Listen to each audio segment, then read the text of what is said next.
Bismillahirrahmanirrahim. Assalamualaikum warahmatullahi wabarakatuh. Hello guys, good morning and welcome to our video presentation. First of all, let's say thanks to the God Allah Subhanahu wa Ta'ala and greetings salawat to the Prophet Muhammad Sallallahu Alaihi Wasallam. And I want to say thanks to all participants who watched this video. Let me introduce our group. We are from group 5 and we have 7 members. The first member is Sister Febri Syahriana. The second member is Sister Fitriani. Next is Sister Nurul Handayani. And there is Brother Muhammad Asman. And the fifth member is Sister Ika Pratiwi. The sixth member is Sister Nur Fatima. And the last is me as the moderator of this presentation, Nurinda Aprila. So, our material is language planning. Mencakup language problem, a societal problem, and variety of situation. Jadi sebelum kita melaju ke materi inti, saya akan memperkenalkan tentang apa sih language planning itu. Oke, apa sih perencanaan bahasa itu? Jadi menurut Wikipedia, perencanaan bahasa adalah suatu usaha untuk mempengaruhi fungsi, struktur, atau penyerapan satu bahasa atau jenisnya di dalam sebuah pembicaraan masyarakat. Language planning refers to deliberate efforts to influence the behavior of others with respect to the acquisition, structure, or functional education of their language codes. It may be undertaken with formal, official governmental sanction or reflected in unofficial and informal practices. Next is the birth of language planning.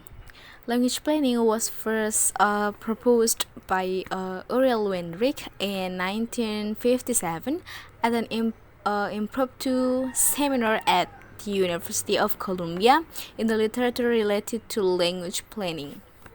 Namun,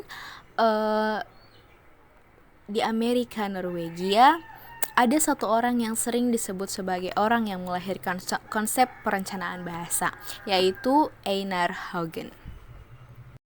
Okay, the next material is how language planning is defined. It will be explained by Sister Febri Syahriana. Let's hear. Assalamualaikum warahmatullahi wabarakatuh. I will continue about the material planning learning, how language planning is defined. The development of policies or programs designed to direct or change language use through the establishment of an official language. Bagaimana tata bahasa didefinisikan? Perencanaan kebijakan atau program yang direncanakan itu untuk mengarahkan atau mengubah penggunaan bahasa melalui bentukan bahasa resmi. The numerous attempts that have been made to change a particular variety of a language or some aspect of how either of these function in society. Sejumlah upaya yang telah dilakukan untuk mengubah jenis bahasa tertentu atau beberapa aspek tentang bagaimana salah satu dari fungsi ini di dalam masyarakat.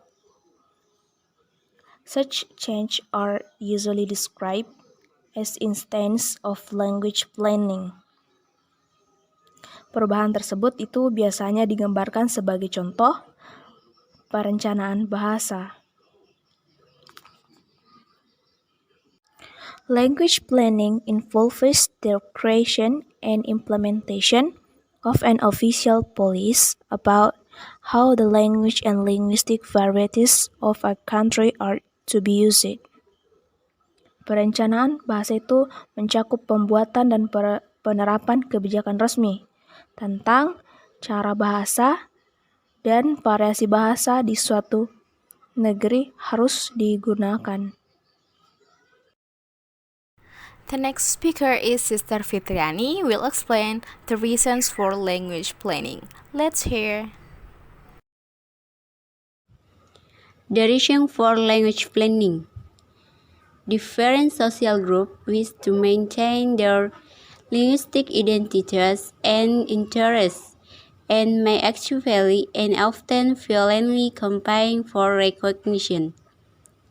Many governments try to solve their problems of slow linguistic evolution by engaging in conscious principled language planning.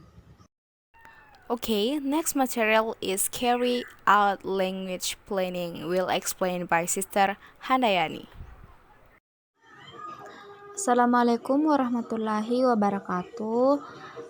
Let me introduce myself. My name is Nurul Handayani. Okay, I will explain the material. Language planning is carried out by perencanaan bahasa dilakukan oleh yang pertama, government departments and agencies, departemen dan lembaga pemerintah. A government or state agency, sometimes an appointed commission, is a permanent or semi-permanent organization in the machinery of government that is responsible for the oversight and administration of specific functions such as an administration. There is a notable variety of agency types. Sebuah lembaga pemerintah atau negara, kadang-kadang komisi yang diterapkan adalah organisasi permanen atau semi-permanen dalam mesin pemerintah yang bertanggung jawab untuk pengawasan dan administrasi fungsi-fungsi spesifik seperti administrasi. Yang kedua, akademis. An institution or society for the advancement of literature, art, or science. Sebuah lembaga atau masyarakat untuk kemajuan dari sastra, seni, atau ilmu. Yang ketiga, komite. A committee or commission is a body of one or more persons under the assembly. A committee itself is not considered a forum. Komite atau komisi adalah badan yang terdiri dari satu orang atau lebih yang berada di bawah majelis. Sebuah komite itu sendiri tidak dianggap sebagai bentuk majelis. Yang keempat adalah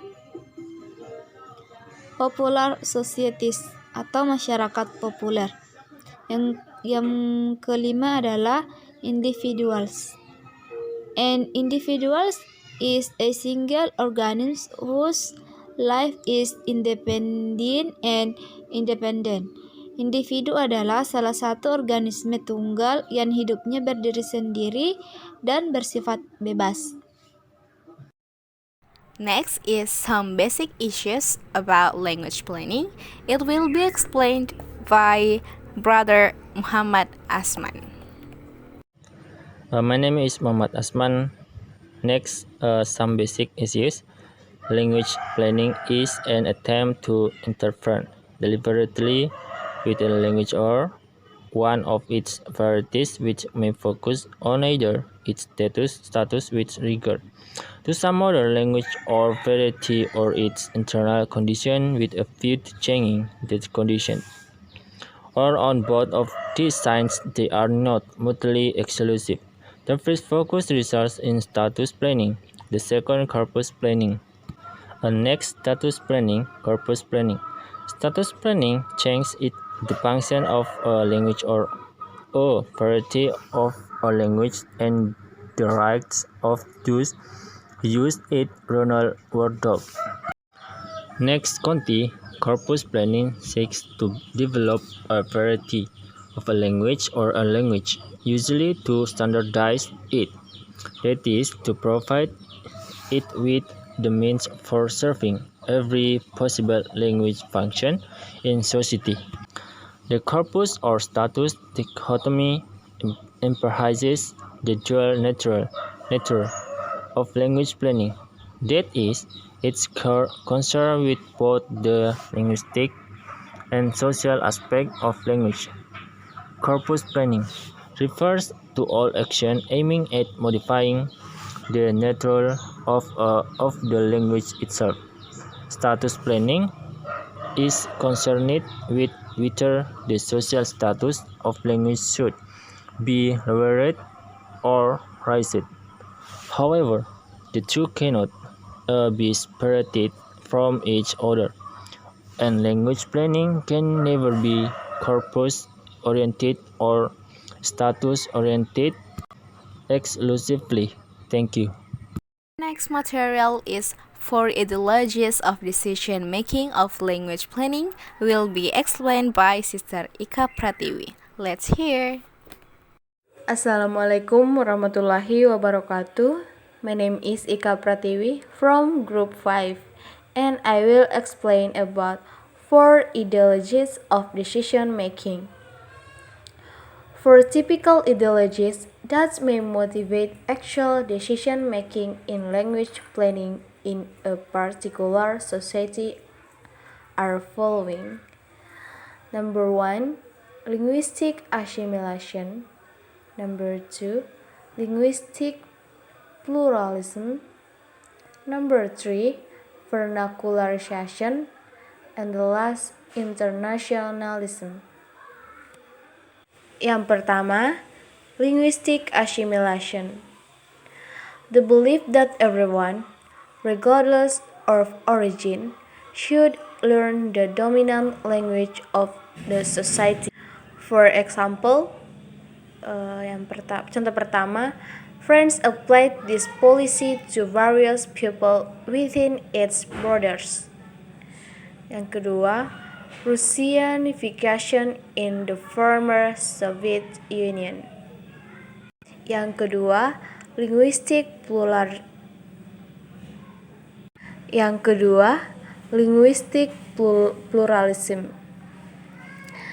The recognition of more than one language also takes a variety of forms. It can be territorially or individually based, or there may be some combination of the two. It can be complete or partial, so that all or only some aspect of life can be conducted in more than one language in society. For examples are countries like Canada and India. Yang ketiga, vernacularization. The restoration or elaboration of an indigenous or native language and its adoption as an official language. For examples, Hebrew in Israel and Tagalog or Filipino in the Philippines. Yang keempat, internationalism. The adaptation of a non-indigenous or non-native language of wider communication, either as an official language or for such purposes as education or trade. For example, English in Singapore, India, and the Philippines. Okay, next, the material. As a result of planning decisions. Yang pertama, a language can achieve one of a variety of success. A language may be recognized as a sole official language in France is in France. Number 2, two or more languages may share official status in some countries. English and French in Canada and Cameroon.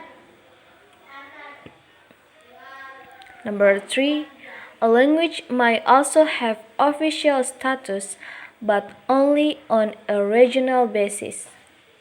German in Belgium. And the last, planning decisions will obviously play a very large role in determining what happens to any minority language or languages in country. They can result in deliberate attempts to eradicate such a language, as with Franco's attempt to eliminate Basque from Spain by banning it from public life. And then the last material is a variety of situation. It will be explained by Sister Nur Fatima. Let's hear it. Assalamualaikum warahmatullahi wabarakatuh. I'm Nur Fatima from group 5. Well, I will explain the material a variety of situation. We will look at a variety of linguistic situation in the world to see some intents of planning. French service is a good example of a country which has a single national language and thus little or nothing for any other language. Next, the bilingualism of Belgium. Today, French and Flemish Dutch exist in somewhat initiated trust in Belgium. The triangle between the French and the Flemish has a long history. In bahasa berbagai situasi, kita akan melihat berbagai situasi linguistik di dunia untuk melihat beberapa contoh perencanaan. Perancis berfungsi sebagai contoh yang baik dari sebuah negara yang memiliki satu bahasa nasional dan tidak melakukan sedikit atau tidak sama sekali untuk bahasa lain. Selanjutnya, bilingualisme Belgia. Hari ini Prancis dan Flemish Belanda hidup berdampingan dalam gencatan senjata yang agak tidak nyaman di Belgia. Perjuangan antara Prancis dan Flemish memiliki sejarah panjang. Next, stages of language planning. Stages of language planning divided into 4 parts, namely selection, codification, modernization, and implementation. The first, selection. Choosing a single language as a norm for official, educational, and other purposes. Pilih salah satu bahasa sebagai norma untuk tujuan resmi, pendidikan, dan lainnya. The second, codification. The choosing language need to be developed to meet the demands placed upon it as medium of national or international communication. If the language has previously existed only in spoken form or in an unusual writing system, an alphabet will have to be devised along with the rules of spelling and punctuation. An early aim will be the codification of the pronunciation, grammar, and vocabulary to provide a set of norm for standard use, especially if there is a great deal of local variation. In bahasa, kodifikasi. Bahasa yang dipilih perlu dikembangkan untuk memenuhi tuntutan sebagai bahasa komunikasi nasional atau internasional. Jika bahasa sebelumnya hanya ada dalam lisan bentuk atau dalam sistem penulisan yang tidak biasa, alfabet akan harus dirancang bersama dengan aturan, ejaan, dan tanda baca. Selanjutnya, tujuan awal adalah kodifikasi pelafalan, tata bahasa, dan kosakata untuk menyediakan seperangkat norma untuk penggunaan standar, terutama jika ada banyak variasi lokal. 3. Modernization.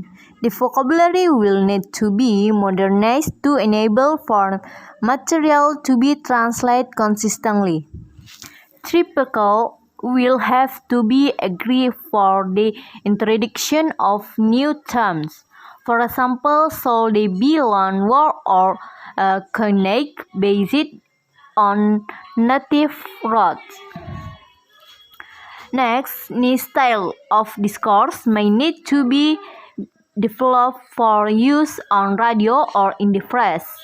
Decisions will need to be made about new or encouraging usage, especially in technical contexts. In bahasa, modernisasi. Kosakata perlu dimodernisasi untuk memungkinkan bahasa asing untuk diterjemahkan secara konsisten. Prinsip harus disetujui untuk pengenalan istilah baru, misalnya haruskah kata-kata pinjaman atau mata uang berdasarkan akar asli? Selanjutnya, gaya wacana baru mungkin perlu dikembangkan untuk digunakan di radio atau di pers. Keputusan perlu dibuat tentang penggunaan baru atau tidak pasti, terutama dalam konteks teknis. 4. Implementation. The chosen standard will need to be officially implemented by using it for government publication, in the media, and in the school. It will be viewed as the best form of language in the speech community because it will be associated with educational progress and social status. Next, it will also provide the norm for literary style. It may be associated with factors of a nationalistic, cultural, and religious skin. In bahasa, standar yang dipilih perlu diimplementasikan secara resmi menggunakan atau untuk publikasi pemerintah, di media, dan di sekolah. Ini akan dipandang sebagai bentuk bahasa terbaik dalam komunitas tutur karena akan dikaitkan dengan pendidikan, kemajuan, dan status sosial. Dan ini juga akan memberikan norma bagi gaya sastra dan dapat dikaitkan dengan faktor nasionalistik, budaya, atau agama lainnya. Okay, so the conclusion of this material is that language planning is an effort that involves all institutions and society to shape the influences of the function, structure of language and the like in public discourse at large. A lot of planning has taken place in various countries, such as the example mentioned in this material. The use of a foreign language in other countries and ultimately creates a decision making. Kemudian, versi dari sebuah situasi akan membentuk perencanaan dan penggunaan bahasa dalam berbagai lembaga, budaya, bahkan pengaruhnya terhadap agama dan faktor nasionalistik. Okay, I think that's enough from our group about language planning. Dan selanjutnya kita akan beralih ke sesi tanya jawab. Terima kasih. Wassalamualaikum warahmatullahi wabarakatuh and good morning.